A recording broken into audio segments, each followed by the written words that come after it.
ദൈവനാമത്തിന് മഹത്വമുണ്ടാകട്ടെ. ഇന്നത്തെ ദിവസം ദൈവം നമ്മോട് സംസാരിപ്പാനായി തന്നിരിക്കുന്ന വേദവാക്യം സങ്കീർത്തനങ്ങൾ 91:7. നിന്റെ വശത്ത് 1000 പേരും നിന്റെ വലത്ത് വശത്ത് 10,000 പേരും വീഴും, എങ്കിലും അത് നിന്നോട് അടുത്ത് വരികയില്ല.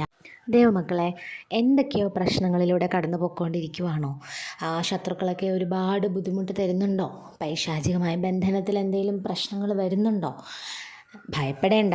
ദൈവം നമ്മോട് പറയുന്നത്, നിൻ്റെ വശത്ത് 1000 പേരും നിൻ്റെ വലത്ത് വശത്ത് 10,000 പേരും, 10,000-ഓളം ആൾക്കാർ നിനക്കെതിരായിട്ട് നിന്നാലും നിനക്ക് ഞാനുണ്ട്, അത് നിന്നെ ഒന്നും തന്നെ ചെയ്യത്തില്ല എന്നാണ് നമ്മുടെ ദൈവം നമ്മോട് പറയുന്നത്. അപ്പോൾ ഇനി ദൈവമക്കൾ ഭയപ്പെടുവോ? ഇനി ഭയപ്പെടേണ്ട ഒരാവശ്യവുമില്ല. എല്ലാം ദൈവം നോക്കിക്കോളും. അപ്പോൾ ഇന്നത്തെ വചനം എല്ലാവരും മനസ്സിൽ നല്ലപോലെ ഡീപ്പായിട്ട് വയ്ക്കുക. നാളെ നമുക്കൊരു പുതിയ വചനമായിട്ട് മീറ്റ് ചെയ്യാം. Praise the Lord. ആമേൻ.